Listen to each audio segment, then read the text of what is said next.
إن الحمد لله نحمده ونستعينه ونستغفره ونؤمن به ونتوكل عليه ونعوذ بالله من شرور أنفسنا ومن سيئات أعمالنا من يهده الله فلا مضل له ومن يضلله فلا هادي له وأشهد أن لا إله إلا الله وحده لا شريك له وأشهد أن محمدا عبده ورسوله أما بعد فإن أصدق الحديث كلام الله وخير الهدي هدي محمد صلى الله عليه وسلم وشر الأمور محدثاتها وكل محدثة بدعة وكل بدعة ضلالة وكل ضلالة في النار.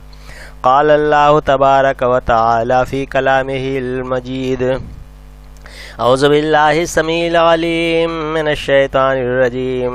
بسم الله الرحمن الرحيم.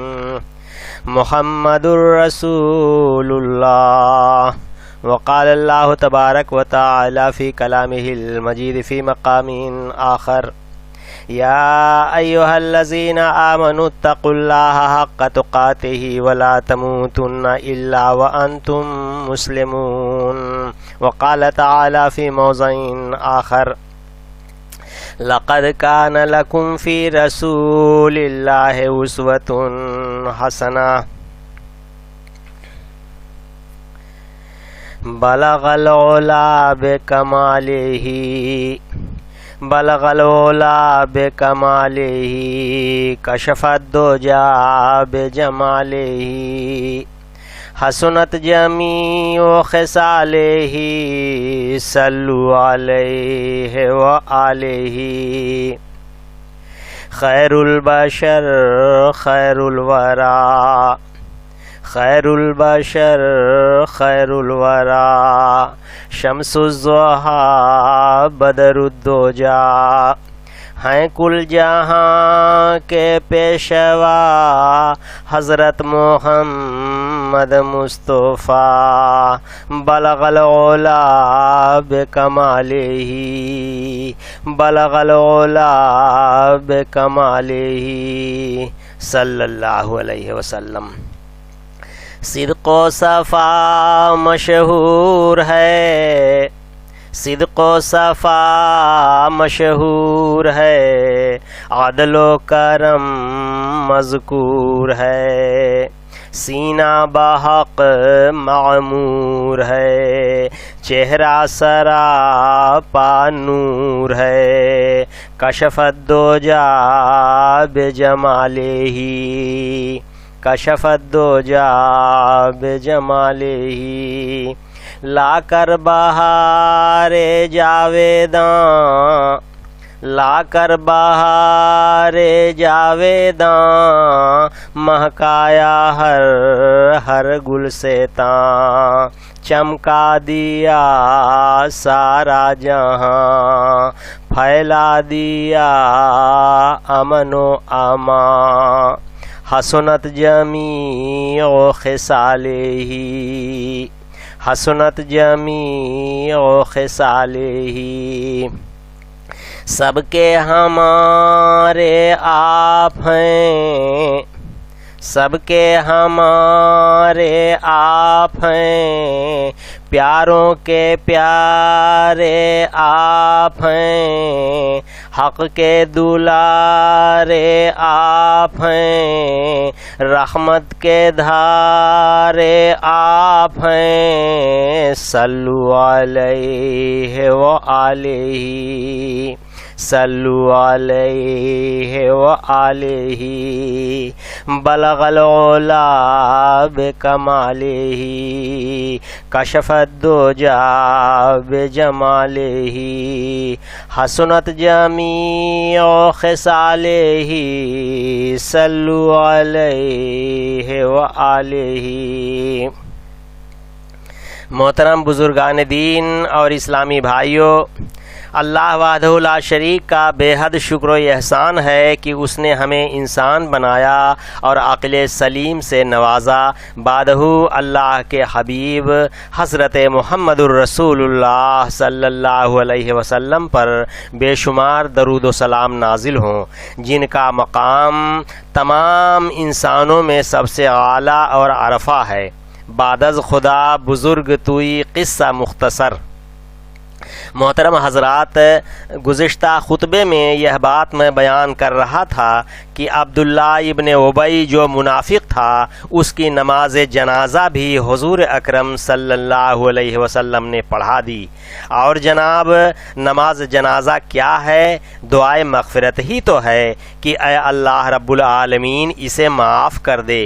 لیکن ہوا کیا کہ اللہ رب العالمین نے حضور اکرم صلی اللہ علیہ وسلم کی بات بھی نہیں مانی، اور نماز جنازہ کے کچھ ٹائم کے بعد اللہ تعالی نے یہ آیت کریمہ نازل فرمائی۔ اعوذ باللہ السمیع العلیم من الشیطان الرجیم، بسم اللہ الرحمن الرحیم۔ ولا تصلی علی احد منہم مات ابدا ولا تقم علی قبرہ، کہ اے میرے حبیب صلی اللہ علیہ وسلم، آپ ایسے لوگوں کی نماز جنازہ مت پڑھیے۔ اتنا ہی نہیں بلکہ اللہ تعالی نے فرمایا ولا تقم علی قبرہ، اور اے میرے حبیب صلی اللہ علیہ وسلم، آپ ایسے لوگوں کی قبر پر کھڑے بھی مت ہوئیے۔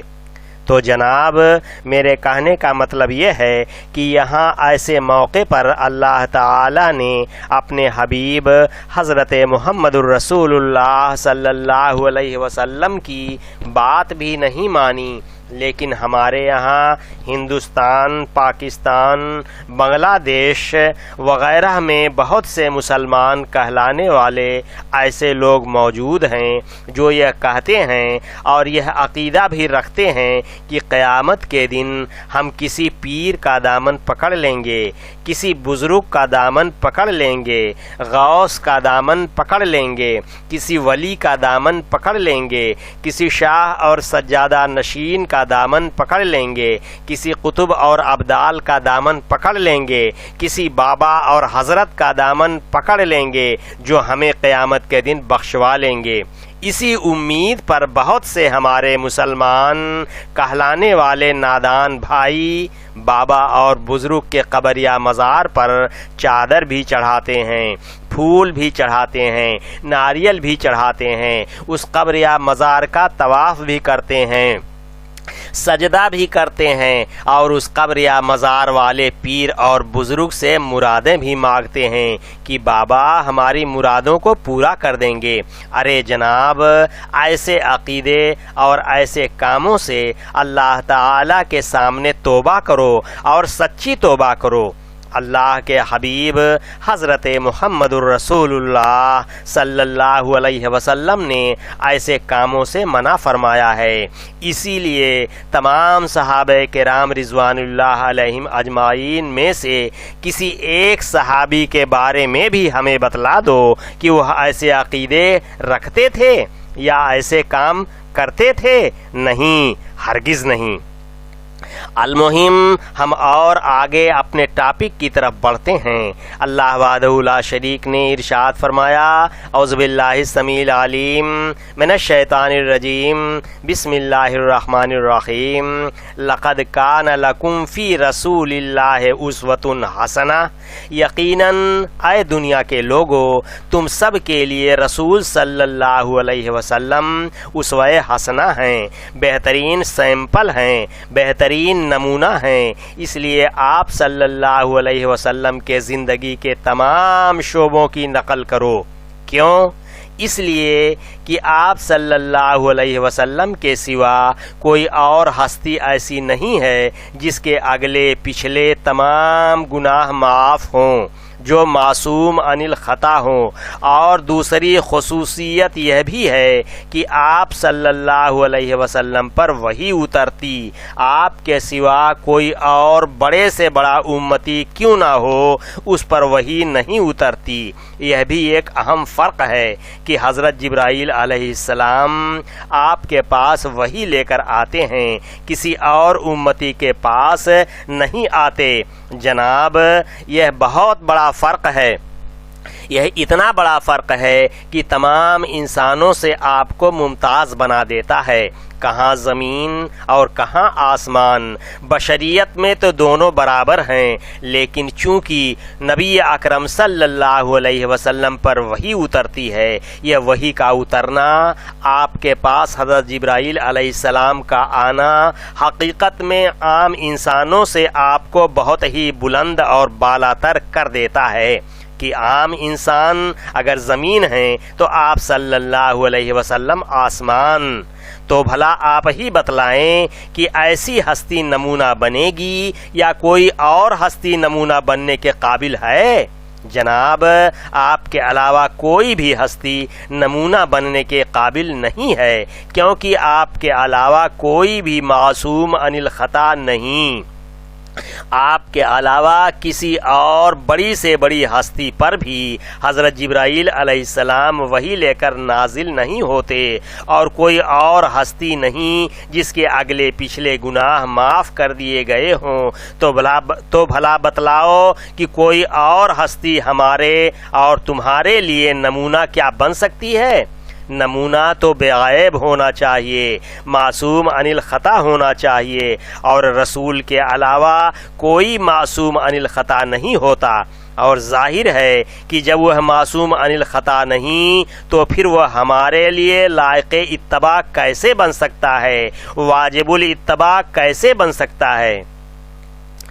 غلطی کا امکان ہے، اور ہم غلطی کو ریپیٹ کرنے لگے اگر، دہرانے لگے اگر، تو وہ بھی گنہگار، ہم بھی گنہگار۔ اس نے اجتہاد کیا، ایک غلطی کی، پھر بھی ان کو ایک ثواب ملا، لیکن اگر ہم نے ان کی غلطی کی اتباع کی تو ہم گنہگار ٹھہرے، اس لیے کہ ہم نے آنکھیں بند کر کے ان کی بات مان لی۔ اور یاد رکھیے کہ ایک ہی ہستی ہے جس کی باتیں آنکھ بند کر کے مان لینا ہے، کسی تحقیق کی ضرورت نہیں ہے، اس کی زبان سے جو بات نکلی حرف آخر ہے۔ اللہ وحدہ لا شریک نے ارشاد فرمایا، اعوذ باللہ السمیع العلیم من الشیطان الرجیم، بسم اللہ الرحمن الرحیم، انما کان قول المؤمنین اذا دعوا الی اللہ ورسولہ لیحکم بینہم ان یقولوا سمعنا واطعنا، کہ جب اللہ اور اس کے رسول کی طرف بلایا جائے تاکہ اس کا رسول فیصلہ کرے، تو مومنین کا جواب ایسے موقع پر یہی ہونا چاہیے کہ ہم نے سنا اور مان لیا، سمعنا واطعنا، کہ ہم نے سنا اور قبول کر لیا، ہم نے سنا اور اطاعت کی، کسی تحقیق کی ضرورت نہیں ہے۔ حضور اکرم صلی اللہ علیہ وسلم کی زبان مبارک سے نکلی ہوئی بات خود محقق ہے، وہاں کسی تحقیق کی ضرورت نہیں، وہاں تو صرف سمعنا واطعنا کہنا ہے۔ یہ نہیں دیکھا گیا کہ کیا کہا گیا اور کیوں کہا گیا، چپ چاپ مان لینا ہے، چاہے وہ بات سمجھ میں آئے چاہے وہ بات سمجھ میں نہ آئے۔ بعض باتیں سمجھ میں نہیں آتی ہمارے، لیکن چپ چاپ ماننا ہے، جیسے کہ حضور اکرم صلی اللہ علیہ وسلم نے فرمایا کہ مقیم آدمی ایک دن ایک رات موزے پر مسح کر سکتا ہے، اور مسافر 3 دن اور 3 رات تک موزے پر مسح کر سکتا ہے، اور موزوں کا مسح اوپر سے ہوتا ہے جبکہ گندگی نیچے سے لگی رہتی ہے۔ یہ بات سمجھ میں آنے والی نہیں، کیوں بھائی؟ گندگی نیچے سے لگتی ہے، اوپر سے مسح کرنے کی ضرورت کیا ہے؟ لیکن چونکہ اللہ تعالیٰ کے حبیب سیدنا حضرت محمد مصطفیٰ صلی اللہ علیہ وسلم نے فرما دیا آپ کی زبان اقدس سے وہ چیز نکلی، وہ بات نکلی، چاہے وہ سمجھ میں آئے یا نہ آئے، ہم کو چپ چاپ مان لینا ہے۔ ان یقولوا سمعنا واطعنا، مومن کا جواب ایسے موقع پر جب کہ کوئی بات آپ صلی اللہ علیہ وسلم کی زبان مبارک سے نکلے یا آپ کی ادا سے سرزد ہو تو اس پر صرف سمعنا اور اطعنا کہنا ہے، یعنی ہم نے سنا اور چپ چاپ اطاعت کر لیا، مان لیا، چوں چرا کی قطعاً کوئی گنجائش نہیں ہے۔ اور ہمارے یہاں بر صغیر ہندوستان، پاکستان، بنگلہ دیش میں معاملہ یہ ہے کہ حدیث رسول آ جانے کے بعد یہ کہا جاتا ہے کہ ہمارے امام صاحب کیا اس حدیث کو نہیں سمجھے، کیا ہمارے امام کے پاس وہ حدیث نہیں تھی؟ حالانکہ حدیث آ جانے کے بعد لوگوں کا جواب کیا ہونا چاہیے؟ سمعنا واطعنا یا قیل و قال۔ بتلائیے کہ یہاں قیل و قال کیا جائز ہو سکتا ہے؟ یہاں کیا حجت اور بہانہ جائز ہو سکتا ہے؟ ایک مسلمان کے سامنے جب حدیث رسول صلی اللہ علیہ وسلم صحیح سند کے ساتھ آ جائے تو اسے سمعنا واطعنا کہنے کے بجائے کیا کوئی اختیار باقی رہ سکتا ہے؟ قطعاً کوئی بھی اختیار باقی نہیں رہ جاتا۔ اور یہاں اختیار باقی رکھتے ہوئے بھی مسلمان ہیں، اختیار باقی رکھتے ہوئے بھی مومن ہیں۔ یہ نام کی مسلمانی ہے بزرگوں اور دوستو، اور نام کا مومنانہ پن ہے بزرگوں اور دوستو۔ زندگی کی ہر ادا کے اندر حضور اکرم صلی اللہ علیہ وسلم کی ہر ادا کو پیش نظر رکھنا ہے، اس کے خلاف نہیں ہونا چاہیے، چاہے وہ بات بڑی ہو، چاہے وہ بات چھوٹی ہو، چاہے اس بات کا تعلق عقیدے سے ہو، چاہے اس بات کا تعلق عبادات سے ہو، چاہے اس بات کا تعلق معاملات سے ہو، چاہے اس بات کا تعلق سیاسیات سے ہو، چاہے اس بات کا تعلق معیشت سے ہو، چاہے اس بات کا تعلق معاشرت سے ہو، زندگی کے ہر شعبے میں ہمیں حضور اکرم صلی اللہ علیہ وسلم کی بات دیکھنی ہے اور آپ کا قول فعل دیکھنا ہے۔ ہم اپنی طرف سے کچھ نہیں کر سکتے۔ ہاں، دائرے اسلام سے نکل جاؤ، کچھ بھی کرو، لیکن جب آپ نے لا الہ الا اللہ محمد الرسول اللہ صلی اللہ علیہ وسلم پڑھ لیا تو اس کا مطلب یہ ہوا کہ اللہ تعالیٰ کے ذات، صفات، عبادات اور حقوق کے اندر کسی کو شریک نہیں کریں گے، اور محمد الرسول اللہ یعنی کلمہ طیبہ کے ساتھ جو ملا ہوا ہے، کلمہ اسی سے مکمل ہوا۔ اس کا مطلب یہ ہوا کہ اب زندگی کی ہر ادا میں اگر کوئی مرکز اتباع ہے، جس کی اتباع واجب الاتباع ہے، جو لائق اتباع ہے، وہ محمد الرسول اللہ صلی اللہ علیہ وسلم کے سوا اور کوئی نہیں ہے، اور کوئی نہیں ہے۔ آئیے جناب اب حضور اکرم صلی اللہ علیہ وسلم کا ایک اور پہلو دیکھیں، رسالت کا پہلو دیکھیں کہ آپ کو کن لوگوں کے درمیان بھیجا گیا تھا۔ ان پڑھ لوگوں کے درمیان، امی لوگوں کے درمیان۔ مکہ میں چند لوگ تھے جو پڑھنا لکھنا جانتے تھے، وہ بھی تھوڑا بہت، بقیہ کوئی پڑھا لکھا نہیں تھا۔ ایسے لوگوں کو امی کہا جاتا ہے۔ اللہ وحدہ لا شریک نے آپ صلی اللہ علیہ وسلم کو ایسے لوگوں کے درمیان بھیجا تھا۔ اللہ تعالیٰ کا فرمان سنو، اعوذ باللہ السمیع العلیم من الشیطان الرجیم، بسم اللہ الرحمن الرحیم۔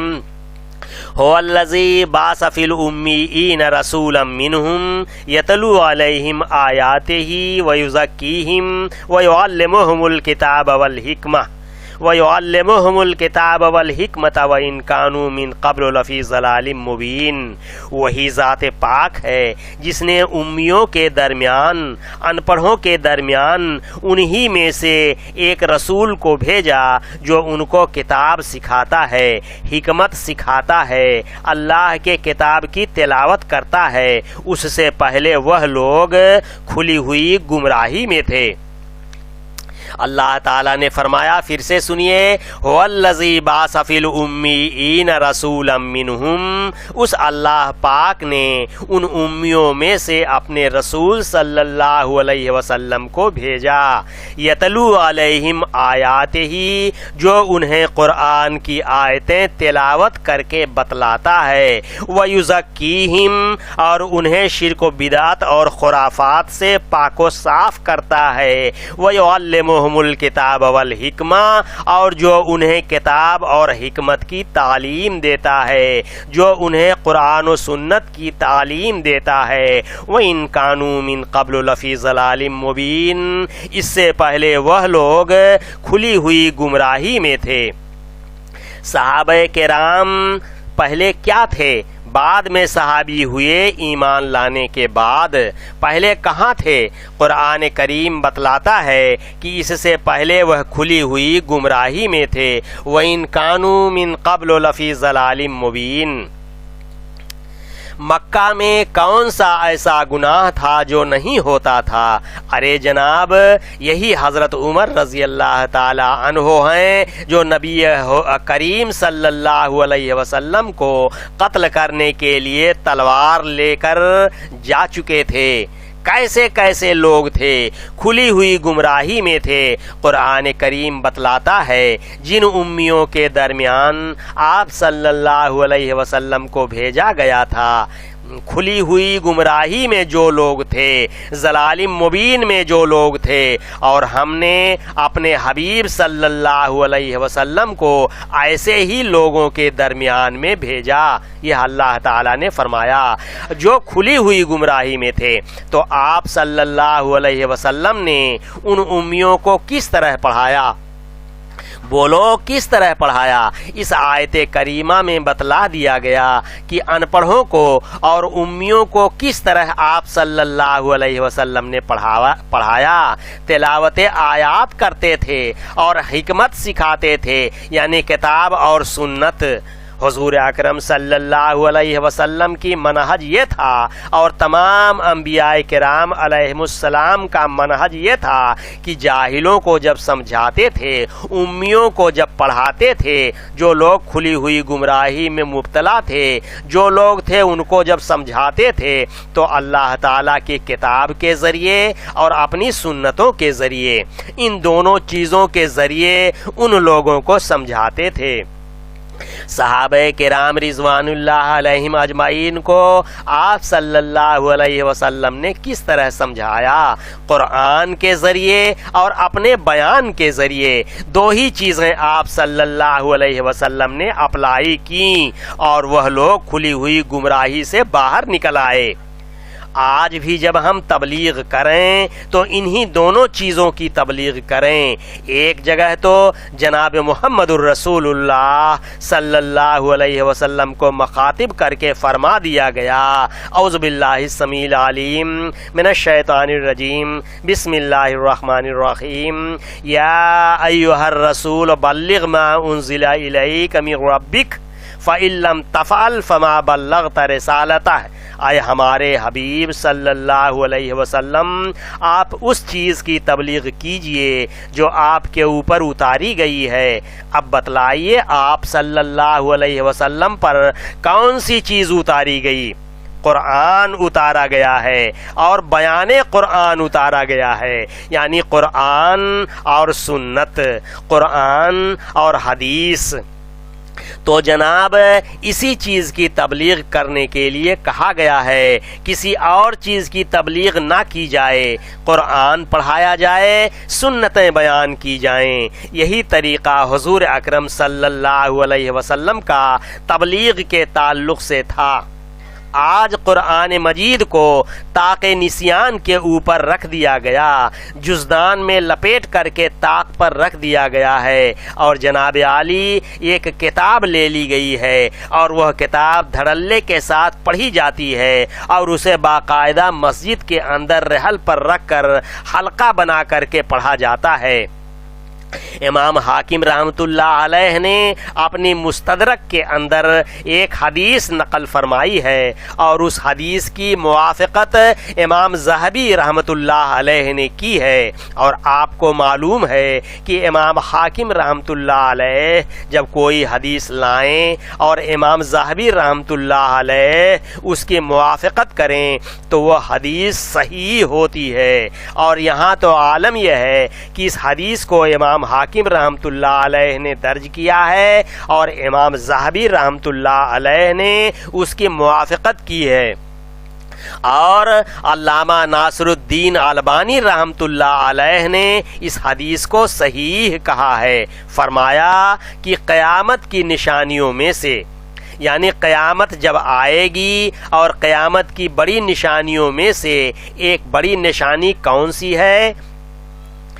کہا ہے کہ اللہ کے رسول وہ بڑی نشانی کون سی ہے؟ فرمایا آپ صلی اللہ علیہ وسلم نے کہ لوگ مسنات پڑھیں گے۔ پوچھا گیا کہ اے اللہ کے رسول صلی اللہ علیہ وسلم یہ مسنات کیا ہے جسے لوگ پڑھیں گے؟ حضور اکرم صلی اللہ علیہ وسلم نے فرمایا مسنات وہ کتابیں ہیں جو لوگ اپنے دماغ اپنے ذہن سے لکھ لیں گے اور قرآن کے مقابلے میں اس کو پڑھیں گے، قرآن کو چھوڑ دیں گے، وہی کتاب پڑھتے رہیں گے۔ اور کما قال علیہ الصلوۃ والسلام، بتلا دیا گیا اس حدیث پاک میں کہ ایک قوم ایسی نکلے گی جو مسنات پڑھے گی۔ اب بتلائیے آپ کہ یہ پوری کی پوری حدیث کیا اس دور میں فٹ نہیں ہوتی؟ مکمل فٹ ہوتی ہے جناب، کہ یہ لوگ مسنات پڑھیں گے۔ پوچھا گیا مسنات کیا ہے؟ تو آپ صلی اللہ علیہ وسلم نے مسنات کی تشریح کرتے ہوئے فرمایا کہ مسنات وہ کتابیں ہیں جو لوگ اپنے ذہن سے اپنے دماغ سے لکھ لیں گے، اس کو پڑھیں گے، اس پر عمل کریں گے اور قرآن کو چھوڑ دیں گے۔ یہ حدیث ہے جسے امام حاکم رحمۃ اللہ علیہ اپنی کتاب مستدرک کے اندر لائے ہیں، اور اسے علامہ ناصر الدین البانی رحمۃ اللہ علیہ نے اس کو صحیح کہا ہے، اور امام ذہبی رحمۃ اللہ علیہ نے اس حدیث کی موافقت کی ہے۔ کیا آج قیامت کی نشانی ہمارے سامنے نہیں ہے بزرگوں اور دوستو، کہ قرآن کریم کے بارے میں کچھ لوگ کہتے ہیں کہ بہت مشکل ہے، اسے سب لوگ نہیں سمجھ سکتے، باقاعدہ ایک پروپگنڈا بنا لیا گیا ہے، اور یہی لوگوں کو سمجھاتے پھرتے ہیں کہ قرآن کو تم لوگ نہیں سمجھ سکتے۔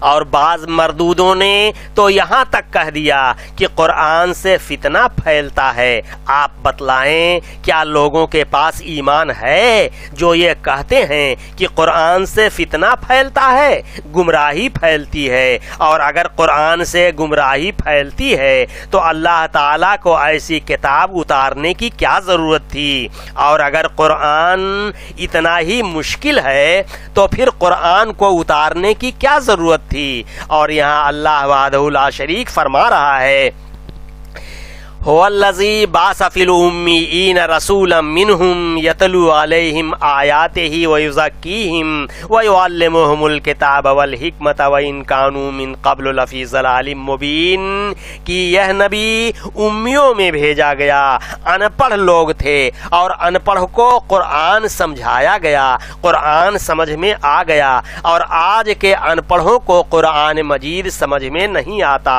کتاب سمجھ میں آتی ہے۔ بتلائیے یہ چیز قرآن مجید کے خلاف ہے یا نہیں ہے کہ امیوں میں ایک رسول کو اللہ تعالیٰ نے بھیجا کہ امیوں کو قرآن پڑھائیے، وَيُعَلِّمُهُمُ الْكِتَابَ، اور ان ان پڑھوں کو قرآن پڑھائیے۔ ان پڑھ لوگ قرآن سمجھ لیں، لیکن یہاں پڑھے لکھے جاہل یہ قرآن کو نہ سمجھ پائیں۔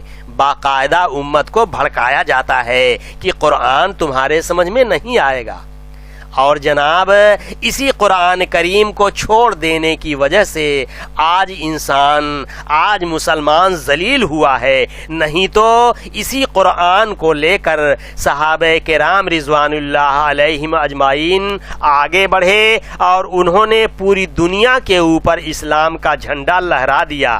کوئی چپا ایسا نہ چھوڑا جہاں اسلام پہنچا نہ ہو۔ کسی آدمی میں یہ مجال نہیں تھی، کسی بادشاہ کی یہ مجال نہیں تھی کہ مسلمانوں کی آنکھوں میں آنکھ ملا کر بات کر سکے۔ بڑے بڑے بادشاہوں کے تاج مسلمانوں کے قدموں میں آ گئے، یہاں تک کہ قیصر و کسریٰ نے بھی گھٹنے ٹیک دیے مسلمانوں کے سامنے۔ ایک وقت وہ تھا جب قرآن مجید کو مسلمانوں نے اپنے سینے سے لگایا تھا، قرآن کے فرمان پر عمل کرتے تھے، قرآن ان کی زندگی تھی۔ اس وقت مسلمانوں نے پوری دنیا کے اوپر اپنا سکہ جما دیا تھا، یہی قرآن مجید تھا۔ اور علامہ اقبال رحمۃ اللہ علیہ نے کیا سچی بات کہی ہے، وہ معزز تھے زمانے میں مسلمان ہو کر، اور تم خوار ہوئے تارک قرآن ہو کر۔ وہ معزز تھے زمانے میں مسلمان ہو کر، اور تم خوار ہوئے تارک قرآن ہو کر۔ تو جناب اس قرآن مجید میں بڑا پاور ہے، قرآن نے خود کہا اور علامہ اقبال رحمۃ اللہ علیہ نے اس کی ترجمانی کی ہے۔ قرآن میں اگر آپ غور کریں گے تو آپ کو ایک عجیب بات معلوم ہوگی۔ حضرت موسیٰ علیہ السلام کوہ طور پر گئے، جیسے آپ آگے بڑھے دیکھا کہ ایک درخت ہے اور اس درخت کے ارد گرد ایک روشنی کا ایک ہالہ گردش کر رہا ہے۔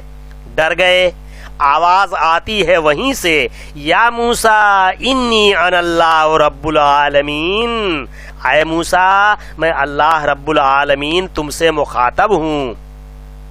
فخلانا علیک، اپنی جوتی اتار دو، آگے بڑھو۔ کہا اپنا عصا زمین پر ڈال دو، اپنا عصا انہوں نے زمین پر ڈال دیا، فوراً پھنپھناتا ہوا سانپ بن گیا، اژدہا بن گیا، ڈر کر پیچھے ہٹے۔ کہا اسے پکڑ لو، یہ لاٹھی بن جائے گا، پکڑ لیا، لاٹھی بن گیا۔ معجزہ اللہ تعالی نے یہ عطا کیا، ایسا معجزہ عطا کیا جو فرعون کی پوری حکومت سے نمٹنے کے لیے کافی تھا۔ لاٹھی جب زمین پر ڈالتے تھے تو اژدہا بن جاتا ہے، اللہ تعالی کے حکم سے، ایک معجزہ ہی کافی تھا۔ اس کے بعد تمنا کرنے لگے کہ اپنے رب کو دیکھوں،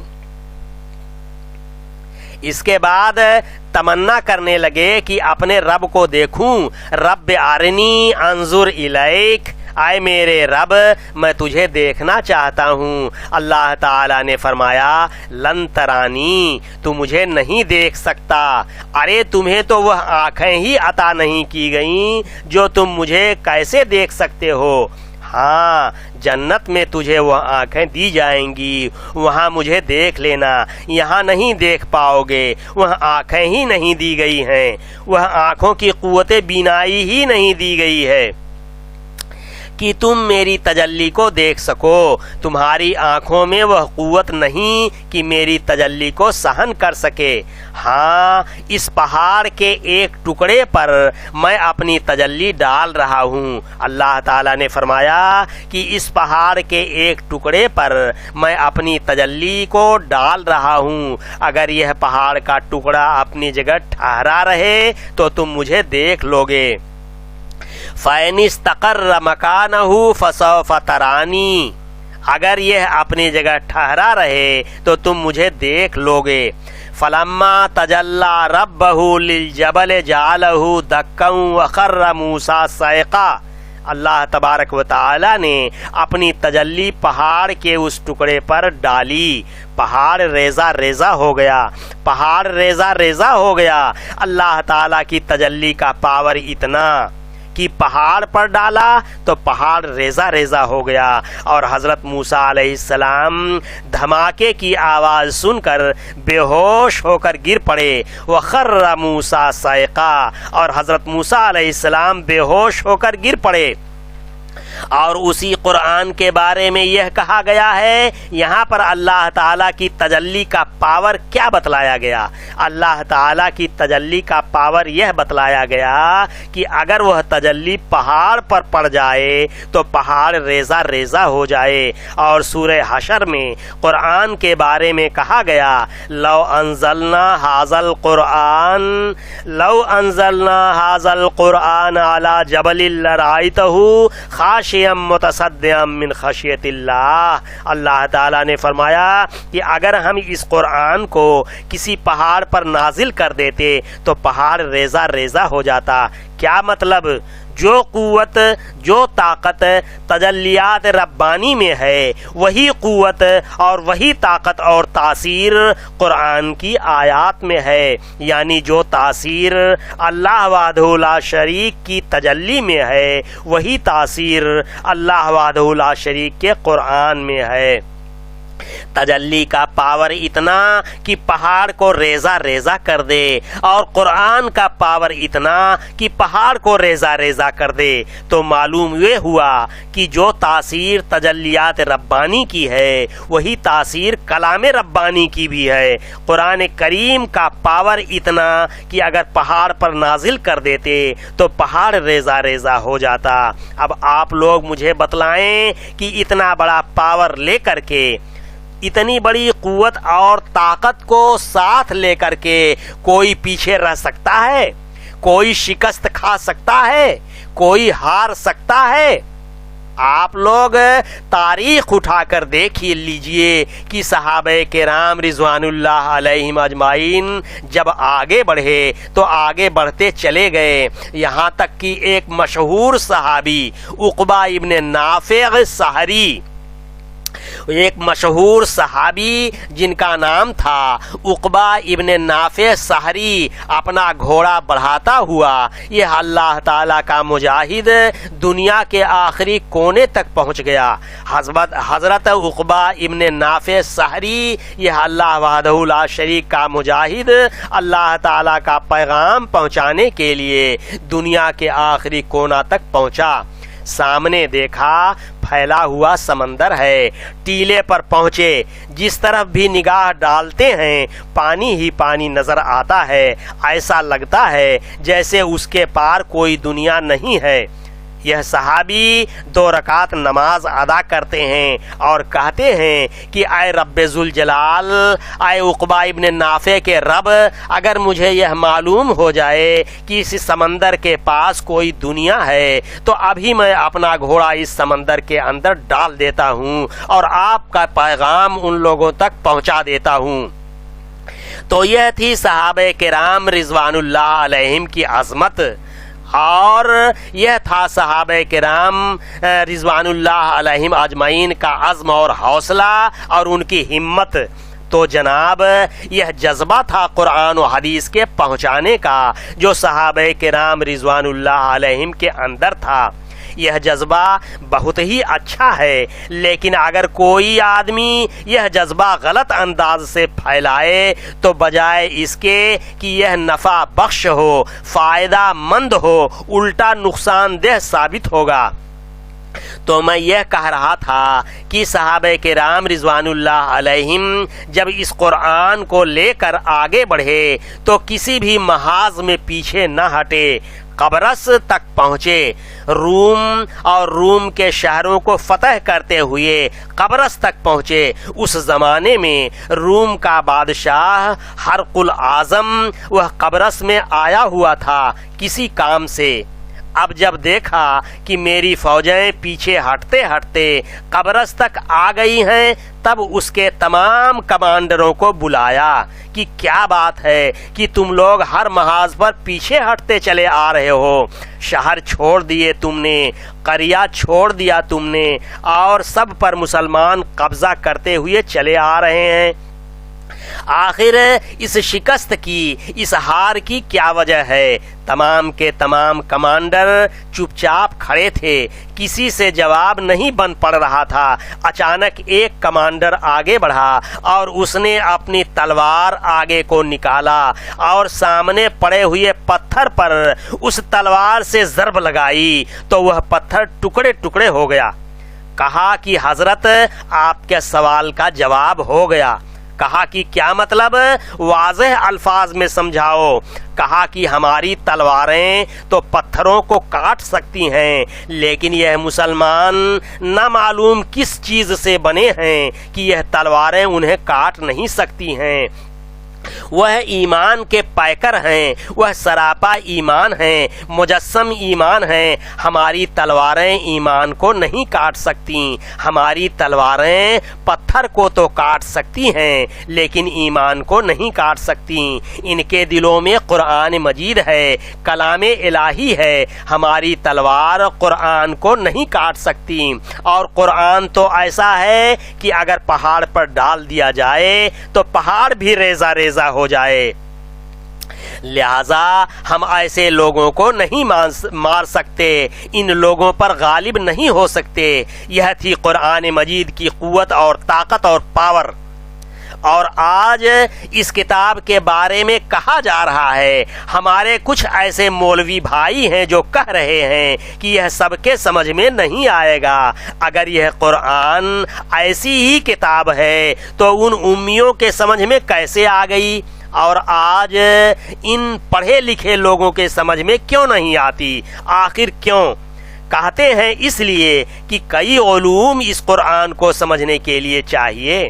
آپ بتلائیے کہ اچھا صحابہ کرام کون سے کالج سے فارغ تھے، صحابہ کرام کون سی یونیورسٹی میں پڑھتے تھے، ان کی سمجھ میں قرآن آ جاتا تھا، لیکن ہماری سمجھ میں قرآن نہیں آتا ہے۔ بتلائیے ایسے پروپیگنڈا کرنے والے ایمان سے بے پرواہ ہیں کہ نہیں ہیں؟ کیا ان کے دلوں میں ایمان ہے؟ اور سنیے، قرآن مجید خود اپنے بارے میں ارشاد فرماتا ہے، قرآن مجید خود کہتا ہے کہ میں کوئی مشکل کتاب نہیں ہوں۔ اللہ وحدہ لا شریک نے ارشاد فرمایا، اعوذ باللہ من الشیطان الرجیم، بسم اللہ الرحمن الرحیم، وَلَقَدْ يَسَّرْنَا الْقُرْآنَ لِلذِّكْرِ فَهَلْ مِن مُدَّكِرٍ۔ اللہ تعالیٰ نے فرمایا کہ ہم نے اس قرآن کو، اس کتاب کو نصیحت حاصل کرنے کے لیے آسان کر دیا ہے، تو کیا کوئی ہے نصیحت حاصل کرنے والا؟ یہاں پر سب سے کہا جا رہا ہے کہ کیا کوئی ہے نصیحت حاصل کرنے والا؟ اس میں عقل مند بھی ہیں، دانشور بھی ہیں، امی بھی ہیں، ان پڑھ بھی ہیں، جاہل بھی ہیں، سبھی لوگ شامل ہیں۔ قرآن نے کہا فَهَلْ مِن مُدَّكِرٍ، کیا کوئی نصیحت حاصل کرنے والا ہے؟ اور جو شخص یہ کہے کہ قرآن سب کی سمجھ میں نہیں آئے گا، وہ حقیقت میں وَلَقَدْ يَسَّرْنَا الْقُرْآنَ لِلذِّكْرِ فَهَلْ مِن مُدَّكِرٍ کا انکاری ہے، اس کا انکار کرتا ہے۔ قرآن مجید کی اس آیت کا بلا شبہ ایسا شخص انکار کرنے والا ہے، منکر ہے ایسا شخص۔ سمجھ میں نقطہ توحید آ تو سکتا ہے، تیرے دماغ میں بت خانہ ہو تو کیا کہیے۔ حضور اکرم صلی اللہ علیہ وسلم کے طریقے میں میرے بھائیوں، بزرگوں اور دوستوں، آپ صلی اللہ علیہ وسلم کے طریقے پر ہمیں ہر کام کرنا ہے، چاہے وہ دین کا معاملہ ہو، چاہے وہ دنیا کا معاملہ ہو، چاہے اس کا تعلق عقیدے اور عبادت سے ہو، آپ صلی اللہ علیہ وسلم کے طریقے پر کرنا ہے، چاہے اس کا تعلق ہمارے معاملات سے ہو، آپ صلی اللہ علیہ وسلم کے طریقے پر کرنا ہے، چاہے اس کا تعلق ہمارے زندگی کے کسی شعبے کے متعلق ہو، ہمیں رسول اللہ صلی اللہ علیہ وسلم کے طریقے پر کرنا ہے۔ یعنی ہمیں ہر حال میں، ہر قدم پر، ہر موڑ پر حضور اکرم صلی اللہ علیہ وسلم کے طریقے کو اپنانا ہے اور اس طریقے پر چلنا ہے زندگی کے ہر مرحلے میں۔ لَقَدْ كَانَ لَكُمْ فِي رَسُولِ اللَّهِ أُسْوَةٌ حَسَنَةٌ۔ بارک اللہ لنا ولکم فی القرآن العظیم ونفعنا وإیاکم بالآیات والذکر الحکیم، انہ تعالی جواد کریم ملک بر رؤوف الرحیم۔